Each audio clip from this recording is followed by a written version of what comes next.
Ambassador Jim stood at the window of the Galactic Council chamber, watching the alien ships gather above Earth. His weathered face betrayed no emotion, but his knuckles whitened as he gripped the railing. For 30 years, humanity had played nice.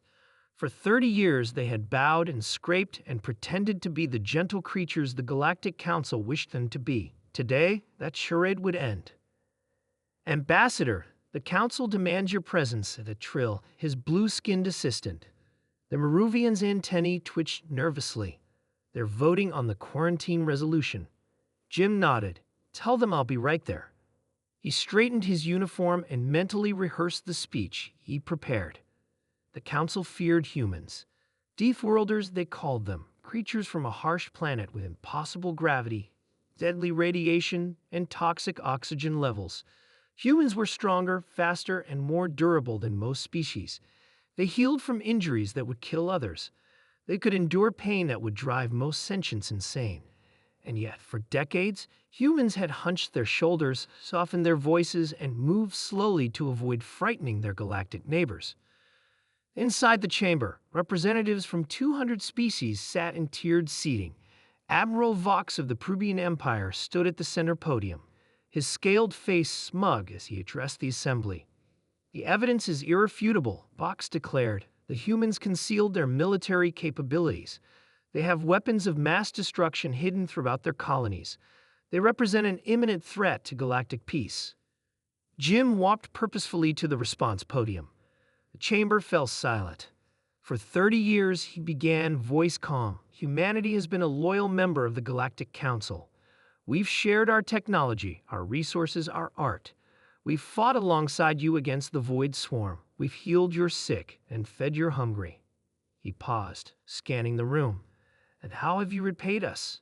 With suspicion, with fear, with lies. Admiral Vox bristled. Your kind cannot be trusted. You're savages wearing a thin veneer of civilization. No, Jim replied. We're survivors. Earth didn't make us brutal. It made us resilient. But you mistake our restraint for weakness, our patience for submission. He pressed a button on his wristband. The main screen activated, showing live feeds from across human space. The council members gasped as they saw human ships, far more advanced than they had revealed, emerging from hidden bases. The quarantine fleet you've sent doesn't concern us, Jim continued. What concerns us is the sterilization fleet we detected assembling in the Tarkin sector. Shocked murmurs rippled through the chamber. Yes, we know about your plan to eliminate the human problem once and for all. Did you really think we wouldn't have contingencies? Ambassador Lure of the Telray Confederation rose. This is outrageous. We would never. Save it, Jim cut her off. We've decrypted your communications. We know exactly what you planned. He straightened to his full height, no longer minimizing his physical presence. Several nearby delegates flinched. Humanity is done pretending. Done making ourselves small so you feel safer. Done accepting second-class status because our homeworld's gravity is higher or because we can eat food that would poison you.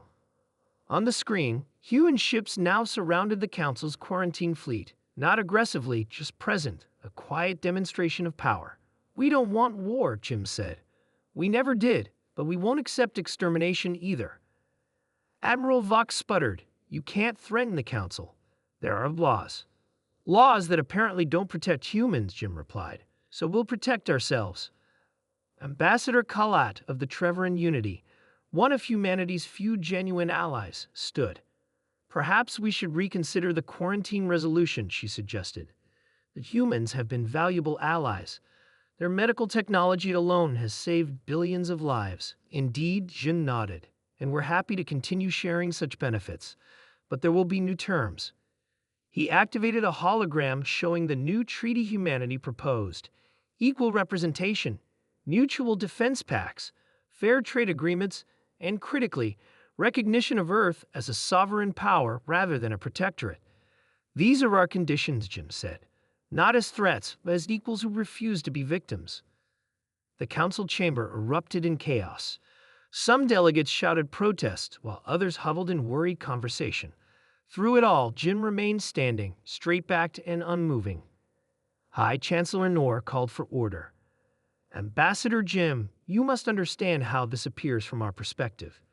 Your people have concealed military capabilities, as have most species here, Jim countered. The difference is we did it for protection, not conquest. He walked to the center of the chamber. Look at our history. When have humans ever initiated aggression against another species? Never. We've defended ourselves, yes. We've fought when necessary, but we've never sought to dominate. Jim pointed to the screen, where human ships maintained their positions, protective but not aggressive.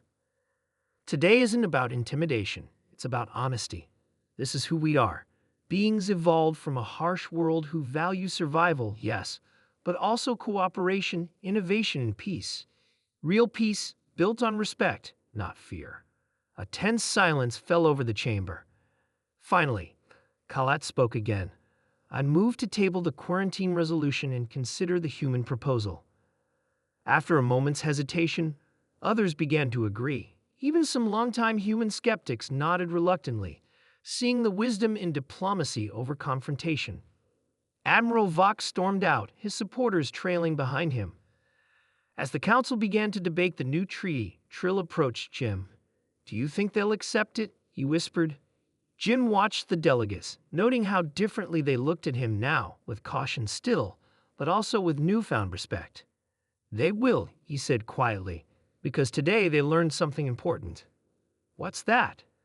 Jim smiled slightly, that the most dangerous thing about Deathworlders isn't our strength or speed or endurance. It's that we always have a backup plan. In the viewport behind them, Earth glowed blue and serene, no longer pretending to be anything other than what it was. The homeworld of humanity, formidable, resilient, and finally, unapologetically free.